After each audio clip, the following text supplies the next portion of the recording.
نحمده ونصلي ونسلم على رسوله الكريم أما بعد. عن أبي أمامة رضي الله تعالى عنه قال قلت يا رسول الله صلى الله عليه وسلم مرني بعمل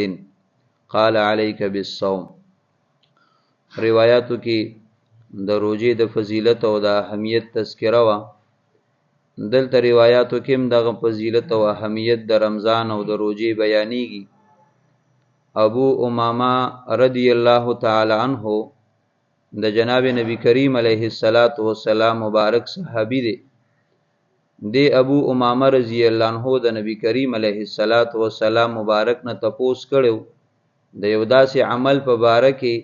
چې هغه نفع ورکون کی وی بنده د پاره فائدہ ورکي. روایاتو کې د ابو امامه رضی الله تعالی عنہ د سوال او د تپوس په مختلفو الفاظو سره نقل شوی دی. نو جناب نبی کریم علیه السلام مبارک ورته هغه عمل خودلې دی او دغه عمل بیان ورته په مختلفو الفاظو سره کړی دی. دا غټول بیان دلته دی روایت کې ذکر کیږي. ابو امامه رضی الله تعالی عنہ فرمای ما د نبی کریم علیه السلام مبارک نه تپوسو کو مرنی بعملن دا الله پیغمبر ما ته حکم وکي په یو عمل باندې چې زی کومه. قال نبی کریم علیه السلام مبارک ته فرمایلی علیک بالصوم پتا باندې روزه لازم ده، ځان باندې روزه لازم کا روزه نیسا. فرمای فانه لا عدل له دا روزه ولی نیسا روزه زکه نیسا چې دا روزه داسې عمل لري چې د دې برابر بل عمل نشته، دا داسې زبردست عمل دی. قلت یا رسول الله صلی الله علیه وسلم مرنی بعمل. ابو امامه رضی الله عنه فرمای ما بیا ته پوسو کو چې دا الله پیغمبر ماته دا عمل متعلق حکم وکي چې هغه عمل زکوم.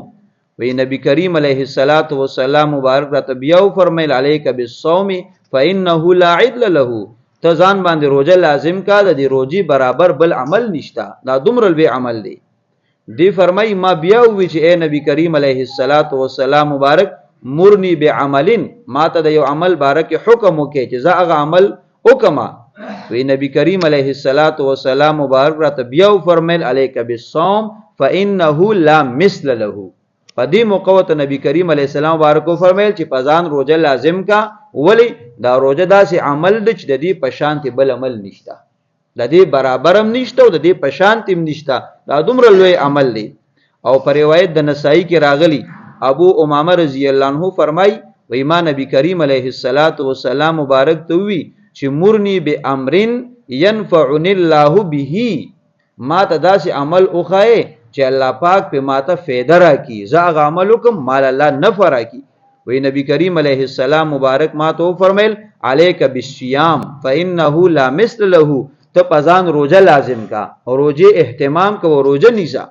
د رمضان المبارک اهتمام خو باسم کې فرض ده، د دین علاوه چې کوم مسنون او مستحب روزي دي یا نفلی روزي دي هغه نیسا، د دې روزو مثل نشتا.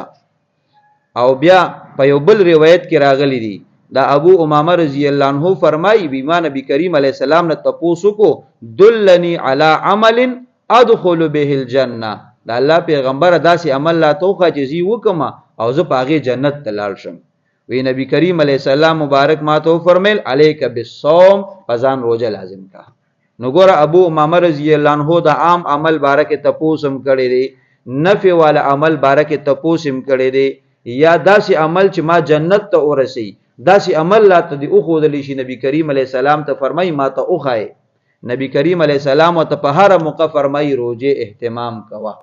ځکه روزي برابر بل عمل نشتا، د روزي په شانته بل عمل نشتری. نو ابو امامه رضی الله عنه په خپلم دا مسله زده کړه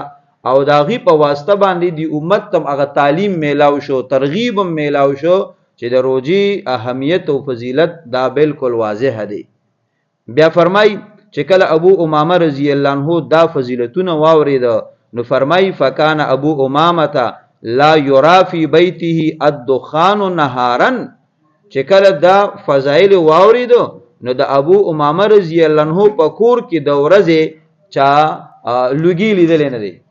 داغه په کور کې بیا اور نه بلې دو پخلی بنه کېدو. فرمای روزه بوا لاغه په کور کې به د ورځې ال اور بل شو لږی بچا ولید فرمای اذا نزل بهم ضيف چې کله میلمه براغلو چې میلمه بنو به د ټول کور بروجا په کور کې په خلی نه کېده بیا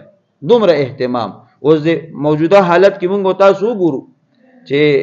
دا موسم خپل موسم دی د روزي د ورځې چې کوم حساب دی ګنټیم لګی دی دا غي باوجود موږ وایي روزي ګرانی دي نو ما دې باندې سوچ کو چې لکه دا ګرانواله دا موږ ته ولې مخصوصي کی دا مشقت پکې دا غیر نور وجوهات هم دي خو یو وجه پکې دا چې زمونږ په عام معمول د نفلی روزو د سره اهتمام نشته مونږ عام معمول نفلی روزي نه نیسو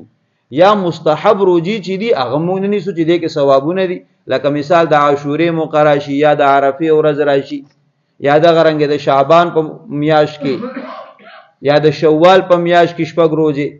نو د دې اهتمام نشته یا د ایام بیز روزي دي کنه مخکې مونږه تفصیل سره د نفلی روزو بیان کړی دی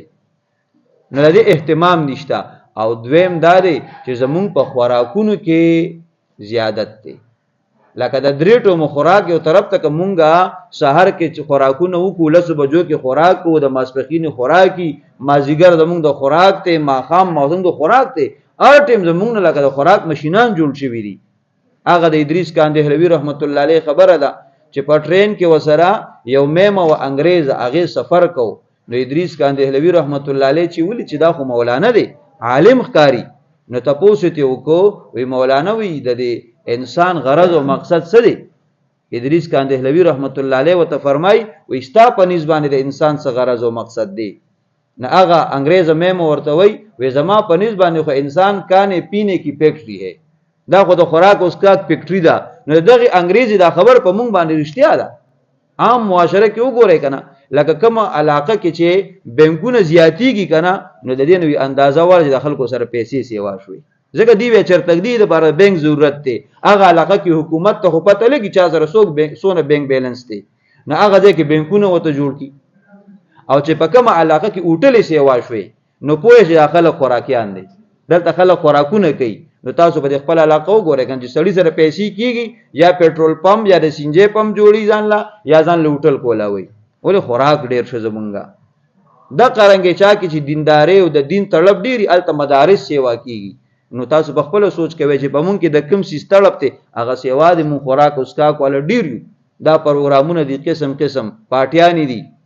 د رمضان مبارک په میاشت کې پارټیانی کیږي نو زمون خوراک سکاک سیوا دی نو زمونږ ته دا لوګه برداشت کول په دې موجوده حالاتو کې مونږ ته ګران محسوسيږي حالانکه دا دونه د مشقت نه ده څومره چې د اوړي روزي مشقت والوي او دا غرنګ زمونږ د نفلی روزو اهتمام هم نشته نو ابو امامه رضی الله عنه به څومره اهتمام بیا کو چې صرف ملمه برال نو کور کې به اور بلیدو کني په کور کې اور بلیدل بیا نو بس روزه بوا